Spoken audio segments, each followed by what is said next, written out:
नमस्कार, आप देख रहे हैं अपना बिहार, आपके साथ मैं हूं अलीम अतर। बुलेटिन की शुरुआत नवादा से आ रही खबर से करते हैं, जहां भोजपुरी गायक खेसारी लाल के कार्यक्रम के दौरान जमकर हंगामा हुआ। कार्यक्रम के दौरान मंच पर और कुर्सियों को तोड़ दिया गया।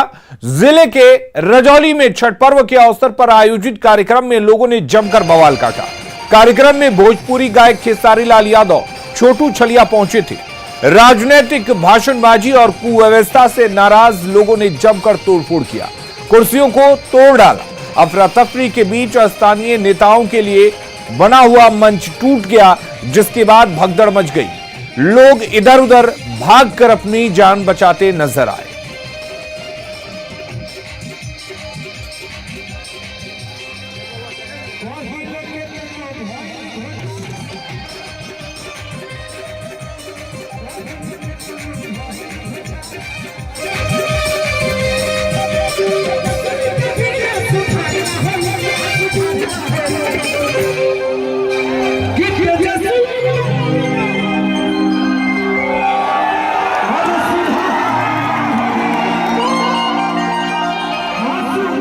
तस्वीरें आप देख सकते हैं, खेसारी लाल का कार्यक्रम था। खेसारी लाल कार्यक्रम के लिए पहुंचे हुए थे और उनके गानों पर डांसर्स ठुमके लगा रहे थे। इसी बीच राजनीतिक भाषणबाजी शुरू हो जाती है, लोग गुस्सा हो जाते हैं। एक तस्वीर आप देख सकते हैं कैसे ताड़ के पेड़ पर चढ़कर लोग इस डांस को, इस शो को देख रहे थे, लेकिन भीड़ इस बात को लेकर नाराज हो जाती है कि गायकी के मंच से आखिर राजनीतिक भाषणबाजी कैसे हो रही है। और इससे नाराज लोगों ने जमकर पहले हंगामा किया और उसके बाद यहां पर जो मंच लोकल नेताओं के बैठने के लिए बनाया गया था वो टूट जाता है और फिर भगदड़ मच जाती है। और उसके बाद की तस्वीरें आपके सामने हैं। नाराज लोगों ने जमकर तोड़फोड़ की, मंच को तोड़ दिया, कुर्सियां तोड़ दी गईं और यहां पर अफरा तफरी का माहौल रहा और खेसारी लाल का ये शो भगदड़ का मैदान बनकर रह गया।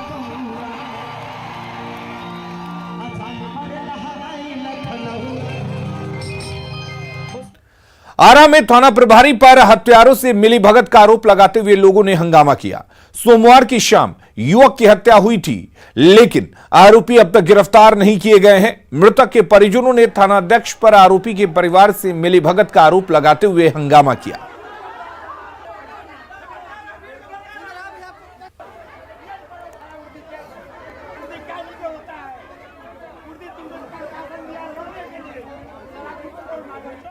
पानी उडाल के आ रहे थे। हाँ। सूचना मिला कि कुछ आदमी आए हुए हैं। अच्छा। जब हम लोग आए, अपना रिकॉर्डिंग ऑन करके हम लोग देखे तो प्रशासन अपना थे, लेकिन उनके साथ एक नॉन कि लड़का दिखा। हम लोग पूछे कि ये कौन है, तो लड़का बोला कि हम रिलेटिव हैं, हम हैं। ये बताइए कि प्रशासन अगर अपना काम करता है मानने जोग है, लेकिन यहाँ तीन दो का गोली लगा है, मरने का कंडीशन में है, एक का बॉडी दाह संस्कार हुआ है। सिविलियन क्यों गया, एक लेडीज भी प्रेजेंट है यहाँ।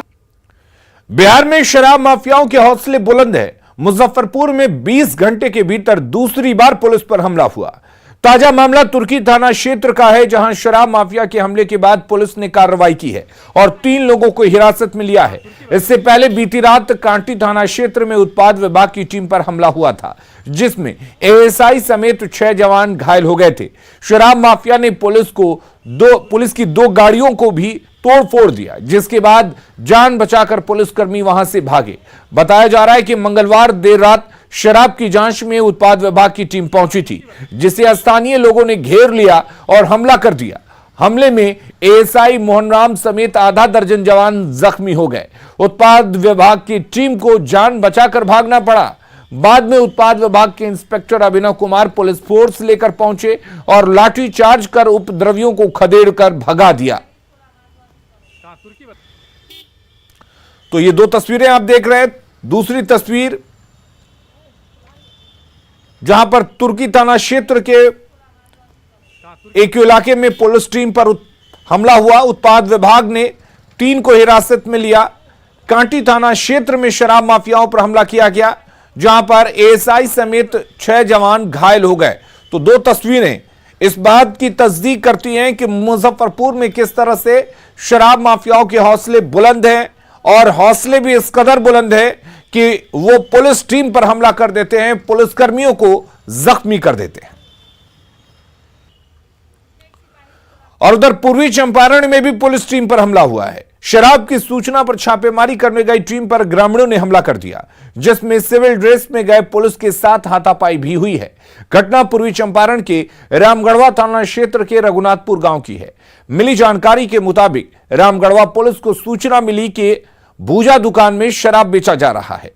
छापेमारी की कार्रवाई में शराब नहीं मिली। उसके बाद ग्रामीण नाराज हो गए और छापेमारी कर रही पुलिस टीम पर हमला कर दिया, जिसके बाद वहां पुलिस की गश्ती गाड़ी को नुकसान पहुंचाया गया।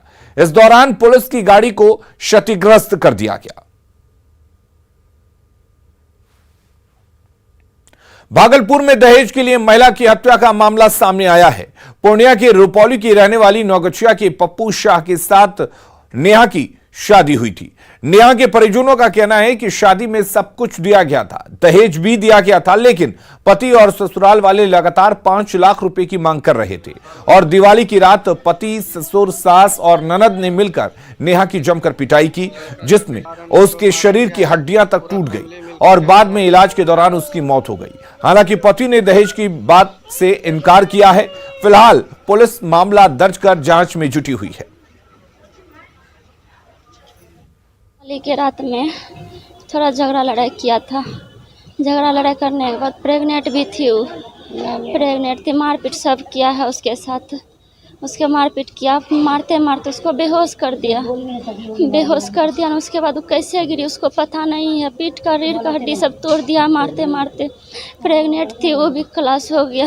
दहेज के प्रथा में मारा है। पहले 5 लाख का डिमांड किया तो वो भी पूरा कर दिए थे। उतना सामान मिला, 2 लाख 3 लाख का जेवर जाल मिला, बहुत कुछ दिए थे हम अपनी बहन को। मेरी पत्नी जो है ना सर, दीपावली के सुबह के छत पर से गिर गई थी। तो गिर गई तो हम सब उठा के यहाँ भागलपुर मसीह आजम के पास आए। और मसीह आजम के आने के बाद वो बोले सर कि हड्डी का पीछे वाला भाग टूट गया है, जिसका ऑपरेशन होगा। तो वो ऑपरेशन बोला हम 1 तारीख को करेंगे, तब तक मरीज जो है ना ट्रीटमेंट होगा और 1 तारीख को ऑपरेशन करेंगे। तो कल सर ऑपरेशन ही हो रहा था। ऑपरेशन के दौरान ऑपरेशन ठीक ठाक रहा। ऑपरेशन होने के बाद जो है धड़कन कुछ बंद हो गया सर। उसके बाद जो है उसको आईसीयू में बंद किया गया। आईसीयू में सर मेरी बीवी डेथ कर गई। कैमूर सदर अस्पताल में बच्चे की मौत के बाद जमकर हंगामा हुआ। बच्चे के परिजनों का कहना है कि बीसीजी का टीका देने के बाद बच्चे की मौत हुई। वे डॉक्टर की लापरवाही पर आरोप लगा रहे थे। वहीं अस्पताल प्रशासन ने किसी भी तरह की लापरवाही से इनकार किया है।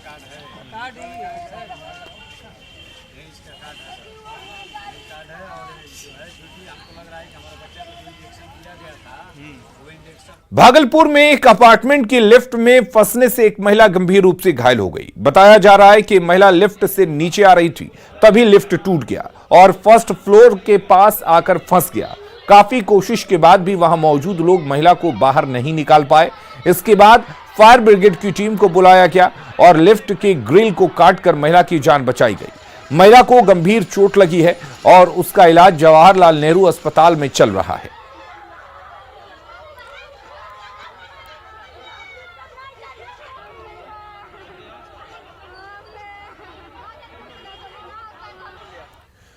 बिहार में अक्सर त्योहारों के सीजन में प्रशासन की तरफ से ऑर्केस्ट्रा के आयोजन पर रोक रहती है, लेकिन जहां तहां इस तरह से चोरी छुपे आयोजन होते रहते हैं और इन्हीं खबरों के साथ कुछ वायरल वीडियो भी सामने आते हैं जो जिम्मेदारों पर सवाल उठाते हैं।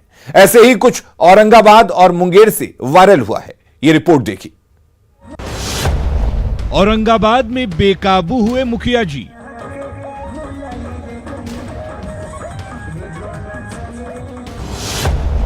कभी बने बाबू मोशाय तो कभी देवदास।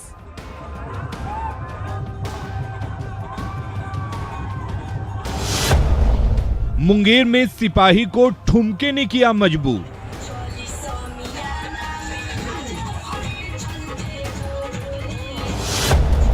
स्टेज पर चढ़कर डांसर पर उड़ाए नोट।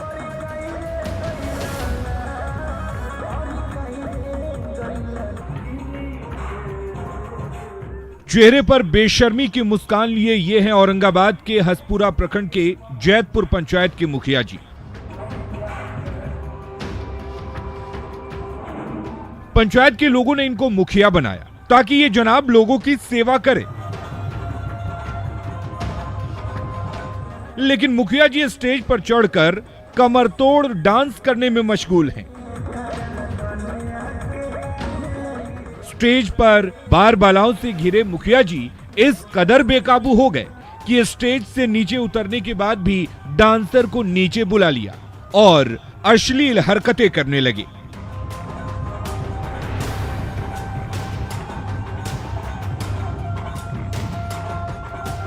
यही नहीं, बारबालाओं पर इतने पैसे लुटाए कि दूसरों से उधार मांगने की नौबत आ गई। खैर, इलाके के लोग इन्हें सतेंद्र मुखिया जी बुलाते हैं। दरअसल महुआड़ गांव में छठ पूजा समिति की तरफ से आयोजित कार्यक्रम में मुखिया जी पहुंचे थे, जहां से मुखिया जी का बेशर्मी वाला ये डांस वायरल हो रहा है।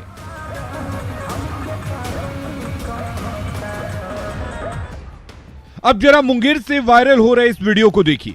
बिहार पुलिस का एक जवान ऑर्केस्ट्रा के कार्यक्रम के दौरान हाथों में नोट लेकर एक बारबाला को बुलाता नजर आ रहा है। एक के बाद एक नोट निकालता है और बारबालाओं को थमाता जाता है।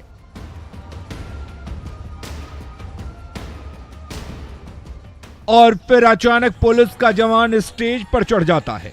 देखिए, स्टेज पर यह बिहार पुलिस का गबरू जवान ऐसे खड़ा है मानो इन बारबालाओं का रक्षक हो।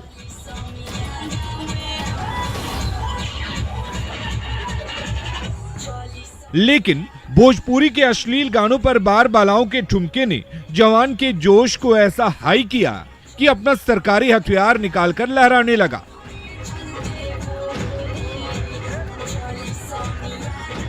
आपको बता दें कि मुंगेर में जिला प्रशासन ने छठ पूजा के अवसर पर इस तरह के ऑर्केस्ट्रा पर पूरी तरह से पाबंदी लगा रखी थी, लेकिन बरियारपुर थाना क्षेत्र के खड़िया गांव में चोरी छुपे आयोजित इस कार्यक्रम में जवान की मौजूदगी और इस वायरल डांस ने प्रशासन पर कई सवाल खड़े कर दिए। हालांकि जब वीडियो अधिकारियों की जानकारी में आया तो बिहार पुलिस के इस जवान को निलंबित कर दिया गया।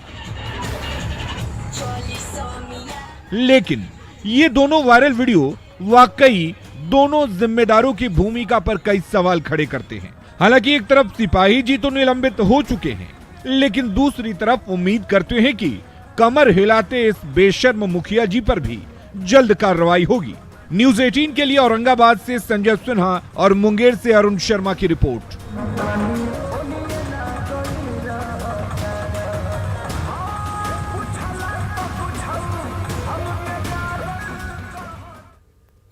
मुंगेर में एक स्कॉर्पियो ने साइकिल सवार को टक्कर मार दी, जिससे वो गंभीर रूप से घायल हो गया। हादसे की तस्वीर सीसीटीवी में कैद हो गई। तस्वीर में आप देख सकते हैं कि सड़क के किनारे सफेद रंग की एक स्कॉर्पियो लगी है। पीछे से एक युवक साइकिल से आ रहा है और इसी दौरान ड्राइवर ने स्कॉर्पियो को स्टार्ट किया। जैसे ही युवक गाड़ी के आगे निकला, अचानक स्कॉर्पियो का ड्राइवर स्पीड बढ़ा देता है। गाड़ी उसके कंट्रोल में नहीं दिख रही और वो साइकिल को टक्कर मारकर आगे निकल जाता है। धक्का लगते ही युवक दूर जा गिरता है, जिससे स्थानीय लोगों ने उठाया और उसका इलाज चल रहा है। हादसे के बाद ड्राइवर स्कॉर्पियो लेकर भाग गया। सीसीटीवी से उसकी पहचान की कोशिश की जा रही है।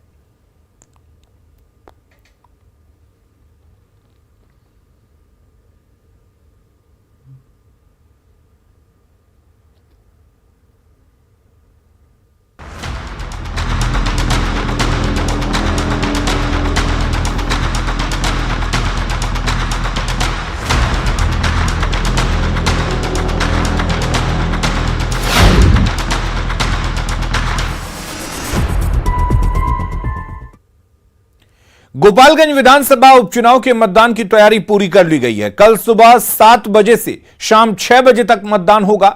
मतदान के लिए कुल 331 मतदान केंद्र बनाए गए हैं, जहां 3,31,000 से ज्यादा वोटर मतदान करेंगे। वहीं मतदान से 48 घंटे पहले ही गोपालगंज में यूपी बिहार का बॉर्डर सील कर दिया गया है। बाहर से आने वाली गाड़ियों की जांच की जा रही है। गोपालगंज से अधिक जानकारी दे रहे हैं न्यूज़ 18 संवाददाता गोविंद कुमार।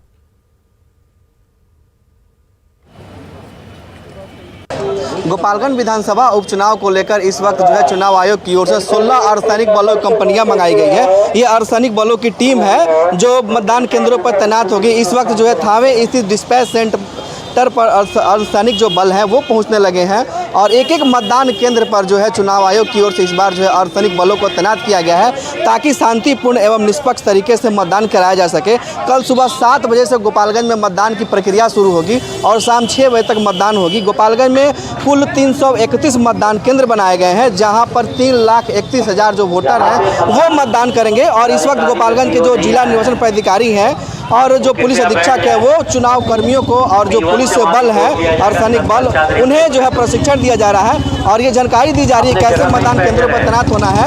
इसके अलावा गोपालगंज में जो बिहार यूपी का जो बॉर्डर है उसे सील कर दिया गया है। बाहरी जो लोग हैं उन्हें गोपालगंज छोड़ने की आदेश दिए गए हैं और जो चौक चौराहा है जो तमाम जो संवेदनशील और अति संवेदनशील बूथ है वहाँ पर सुरक्षा के कड़े इंतजाम किए गए हैं। गोविंद कुमार, न्यूज़ 18 गोपालगंज। गोपालगंज विधानसभा उपचुनाव के मतदान के लिए ईवीएम लेकर मतदान कर्मी बूथों पर पहुंचने लगे हैं। कल सुबह 7 बजे से मतदान शुरू होगा, लेकिन इससे पहले सुबह 5 बजे ही मतदान कर्मियों को मॉक पोल करने का निर्देश दिया गया। गोपालगंज विधानसभा के कुल 3 प्रखंडों में 331 मतदान केंद्र बनाए गए हैं, जहां पर 3,31,000 से ज्यादा वोटर मतदान करेंगे। मतदान को लेकर सुरक्षा व्यवस्था के कड़े इंतजाम किए गए हैं। वहीं चुनाव कर्मियों ने कहा कि वे पूरी तरह से मतदान कराने के लिए तैयार हैं। गोपालगंज में कुल 9 प्रत्याशी चुनावी मैदान में हैं, जिनके किस्मत का फैसला कल जनता करेगी। सभा उपचुनाव के मतदान के अब कुछ ही घंटे बचे हैं और ऐसे में जो डिस्पैच सेंटर है वहां से ईवीएम लेकर जाने का सिलसिला शुरू हो गया है। ये मतदान कर्मी हैं जो ईवीएम लेकर जा रहे हैं और कल सुबह 7 बजे से मतदान की प्रक्रिया शुरू होगी और शाम 6 बजे तक मतदान होगी। हम इनसे भी बात करते हैं क्या कुछ है। कहाँ आप लोग की ड्यूटी पड़ी है? किसान भवन नवादा। कैसे कराएंगे मतदान? अच्छी तरह से होगा, हम लोग प्रशिक्षण लिए हुए हैं उसका, उसमें कोई फेलियर नहीं होगा। कितने बजे शुरू होगा? 5 बजे से 5 बजे तो वहाँ से शुरू हो जाएगा आप लोग का मॉक पोल शुरू होगा। 7 बजे से रियल वोट शुरू होगा और 6 बजे तक चलेगा। कुछ और भी लोग हैं, शाम के 6 बजे तक मतदान होना है तो अंधेरा भी होगा, तो क्या इंतजाम किया जाएगा? प्रशासन से ओर से बताया भी गया है कि वहाँ पे लाइट की व्यवस्था की गई है, बिजली रहेगी, अगर नहीं रहता है तो वहाँ जनरेटर की व्यवस्था भी होगी। जैसा होगा तो कराना ही है। आपका? संजीव कुमार बर्नवाल। ये मतदान कर्मी है जो मतदान केंद्रों पर इस वक्त जो ईवीएम लेकर रवाना हो रहे हैं और ये डिस्पैच सेंटर है, थावे प्रखंड का डिस्पैच सेंटर है डाइट भवन, जहाँ से इस वक्त जो है मतदान कर्मी रवाना हो रहे हैं। और गोपालगंज में कुल 331 मतदान केंद्रों पर कल मतदान होना है। 3,31,000 से ज़्यादा वोटर हैं जो मतदान करेंगे। कुछ और भी यहाँ जो है कर्मी हैं जो ईवीएम लेकर पहुँच रहे हैं। हम इनसे भी बात करते हैं। कितनी आप तैयार हैं जो है कल मतदान करने? हाँ, 100% तैयार है हम।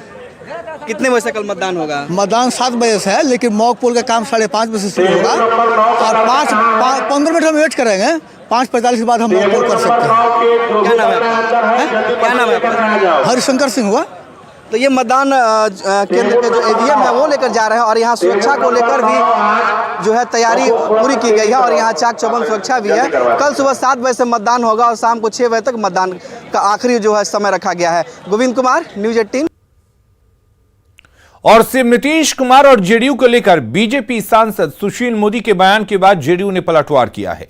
जेडीयू के राष्ट्रीय अध्यक्ष ललन सिंह ने कहा कि सुशील मोदी व्याकुल हैं और उनके बयान का कोई अर्थ नहीं है। उन्होंने कहा कि महागठबंधन अटूट है और रहेगा। सुशील मोदी जी, दिल्ली के भाग से सिक्का नहीं टूटता है, आप चिंता न करें। जो बिहार में महागठबंधन नीतीश कुमार जी ने बनाया है वह अटूट है और अटूट रहेगा। आप सिक्का टूटने का इंतजार करते रहिए ताकि उसका दही का जो छाली होता है उसको खा सकिए। दिल्ली के झुग्गियों में रहने वाले बिहार, उत्तर प्रदेश सहित पश्चिम बंगाल के गरीब तबके के लोगों का आज सपना पूरा होने जा रहा है। दिल्ली के कालकाजी एक्सटेंशन में उनके लिए जहां झुग्गी वहीं मकान योजना के तहत फ्लैट्स तैयार हो चुके हैं और आज ड्रॉ में सफल रहे झुग्गी वासियों में से लगभग 575 लोगों को प्रधानमंत्री नरेंद्र मोदी के हाथों फ्लैट्स की चाबी सौंपी जाएगी। इसके साथ ही परियोजना में तैयार हुए 3024 फ्लैट्स का उद्घाटन भी होगा। इन फ्लैट्स पर करीब 345 करोड़ रुपए की लागत आई है और EWS श्रेणी के ये फ्लैट्स सभी आधुनिक और जरूरी सुविधाओं से लैस हैं। मुख्य रूप से भूमिहीन कैंप, नौजीवन कैंप और जवाहर कैंप के लोगों को चरणबद्ध तरीके से इन फ्लैट्स में शिफ्ट किया जाना है। आपको बता दें कि इस योजना के तहत कुल 25,000 फ्लैट्स बनाए जा रहे हैं।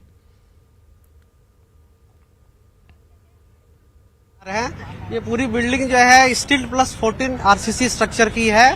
प्रत्येक फ्लैट जो उसकी एरिया करीब 25 स्क्वायर मीटर है और फ्लैट के अंदर जो फ्लोर है वो ब्यूटीफाइड टाइल्स लगी हुई है। उसके अंदर एक किचन है, एक लिविंग रूम है, एक बेडरूम है, टॉयलेट है। इसके अलावा इसमें लिफ्ट भी लगी हुई है। एक छोटा सा घर हो अपना, हर परिवार का यही सपना होता है कि उसका अपना एक घर हो और ऐसे ही कई परिवार दिल्ली में लंबे समय से झुग्गियों में रहते थे। आज उनके लिए डीडीए की तरफ से फ्लैट्स बनकर तैयार हैं और प्रधानमंत्री नरेंद्र मोदी उनमें से 575 लोगों को नए फ्लैट की चाबी सौंपने जा रहे हैं। उस नए फ्लैट में क्या खासियत है वो हम आपको दिखाएंगे। जहां झुग्गी वही मकान के तहत जो फ्लैट्स बनकर तैयार हो गए हैं और आप देख रहे हैं कि आज ही प्रधानमंत्री इस नए घर की चाबी उन परिवारों को सौंपने जा रहे हैं और फूलों से सजकर ये परिवार के स्वागत के लिए पूरी तरीके से तैयार है। और खबरें लगातार जारी हैं, आप बने रहिए हमारे साथ। बिहार और झारखंड में न्यूज 18 का बजा डंका, प्रदेश की जनता ने दिखाया न्यूज 18 बिहार झारखंड पर भरोसा। न्यूज 18 बिहार झारखंड बना प्रदेश का नंबर 1 चैनल। आपके प्यार और भरोसे के लिए शुक्रिया। प्रदेश का नंबर 1 न्यूज चैनल